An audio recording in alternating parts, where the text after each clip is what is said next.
vita vilivyoanzishwa na waziri mkuu wa Israeli Benjamin Netanyahu katika ukanda wa Gaza sasa vinadaiwa kwamba ni vita vya kuua raia badala ya kupambana na maadui.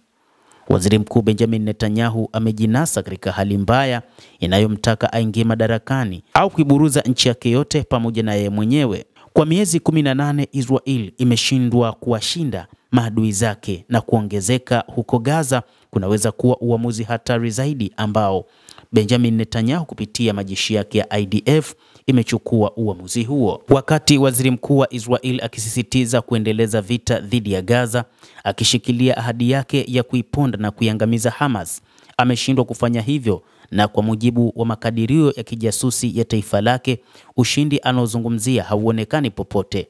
Sasa Netanyahu ametangaza operesheni mpya ya kijeshi katika ukanda wa Gaza, akiipa jina la magari ya Gideon, inayodaiwa kutaka kukaliwa tena kwa eneo lote la pwani lililozingirwa. Kabla ya hatua hii, Marekani iliandaa makubaliano ya kihistoria ya moja kwa moja na Hamas ili kuachilia raia wa nchi mbili wa Israel na Marekani. Aidan Alexander, mwanajeshi ambaye alichukuliwa kama mfungwa wa vita mnamo Oktoba 7 mwaka 2023. Kwa upande wao, Hamas wanasema walifahamishwa kwamba Marekani itaishinikiza Israel kuhusu misaada ya kibinadamu kwenda Gaza baada ya kuzingirwa kwa ujumla kwa wiki 8. Badala ya kuruhusu kuingia kwa misaada ya kibinadamu, Israel iliamua kuendeleza kampeni yake ya mashambulizi ya mabomu na kuwafukuza zaidi wa Palestina 300,000 na kuua karibu 300 katika masaa 48 pekee. Baada ya hapo, waziri mkuu wa Israel Netanyahu alisema hadharani kwamba hata ikitokea kwamba mateka wote waliotekwa Gaza watarudishwa, hata maliza vita.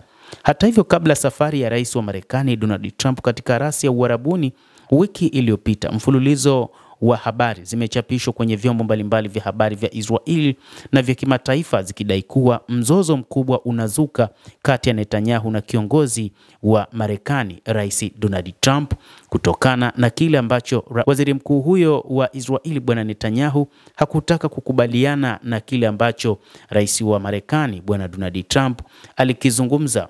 Ndicho kilichosababisha vyombo vingi vya habari kueleza kwamba kuna tofauti kubwa kati ya rais wa Marekani Donald Trump na utawala wa waziri mkuu Benjamin Netanyahu, kutokana na tabia za waziri mkuu huyo wa Israel.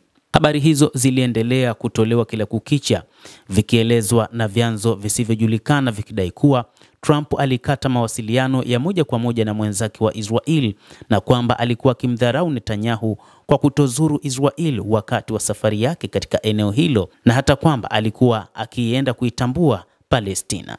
Sio tu kwamba Trump alikanusha mfarakano kati yake na Netanyahu katika mahojiano yake ya hivi majuzi ya Fox News. Hata hivyo, alidai kwamba Oktoba 7 ilikuwa moja ya siku ya vurugu zaidi katika historia, ambayo ni kusema kidogo madai ya kejeli kwa kiwango chochote.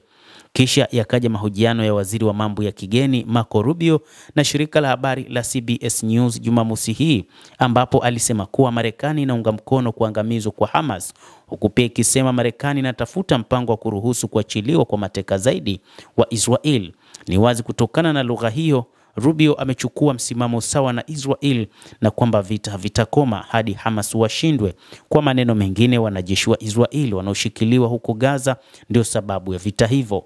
Lakini akazungumza tena rais wa Marekani bwana Donald Trump akisema kwamba ikiwa Israel itaendeleza mauaji katika eneo hilo la ukanda wa Gaza badala ya kupambana na maadui zao, basi Israel huenda ikaiacha.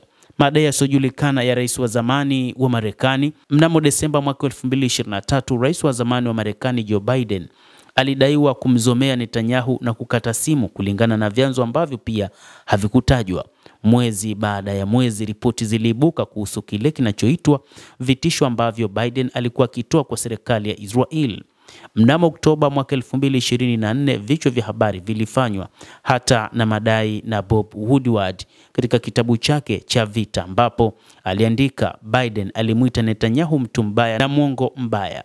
Mwezi Aprili iliibuka kupitia ripoti ya uchunguzi ya Channel 13 ya Israel kwamba utawala wa Biden, ambao vyombo vya habari vya Marekani viliripoti kuwa unafanya kazi bila kuchoka kwa ajili ya kusitisha mapigano huko Gaza, haujawahi kushinikiza Israel kufanya hivyo.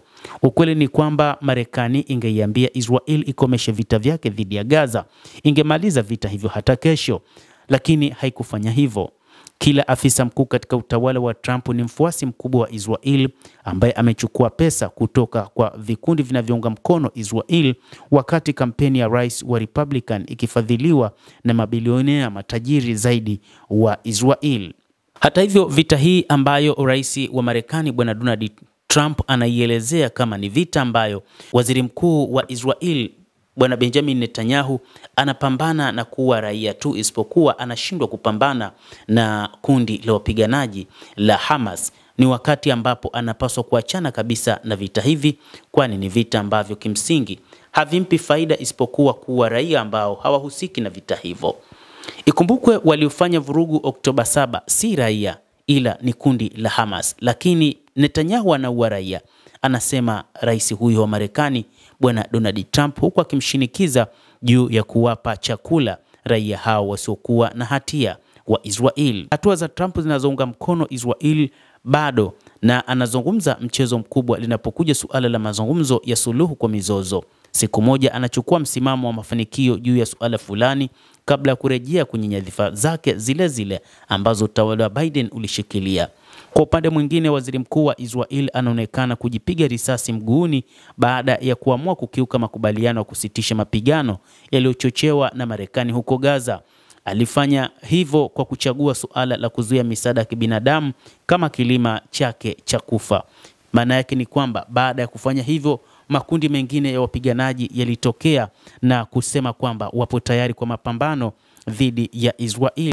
Na wakati huu kundi kama vile kundi la Kihouthi la kutoka nchini Yemen limekuwa la moto zaidi katika mashambulizi dhidi ya Israel katika maeneo ya uwanja wa ndege wa Ben Gurion na hata katika maeneo ya bandari ikiwa ni pamoja na Haifa. Kwa hivyo jeshi la Israel limesalia katika maeneo ya eneo la Bufa huko Gaza, na uongozi wa kisiasa ulichukua uamuzi kwa kutumia shinikizo kwa kuadhibu kwa pamoja raia milioni 2. Netanyahu aliahidi kupiga marufuku vyakula vyote, maji, mafuta na vifaa vya matibabu kuingia Gaza, na huku ndiko kusema waziri mkuu huyo Benjamin Netanyahu anapambana na kuua raia na sio kupambana na kundi la Hamas ambalo ndio adui wake mkubwa. Kiufupi ni kwamba Netanyahu amesahau ni nani anayepambana naye. Anapambana na raia na kuua raia akidhani labda ndio Hamas. Hii ndio shida ya waziri mkuu Benjamin Netanyahu, hasa katika vita hivi ambavyo ameshindwa kuelewa ni nani adui yake hasa. Basi mtazamaji, nawe pia una nafasi ya kulike, una nafasi ya kucomment, kadhalika na kusubscribe channel yetu hii. Utakuwa ukipata habari hizi kwa mapana kupitia The World News. Mimi ni Adam Hussein. Endelea kuwa nasi wakati wote, endelea kutufuatilia.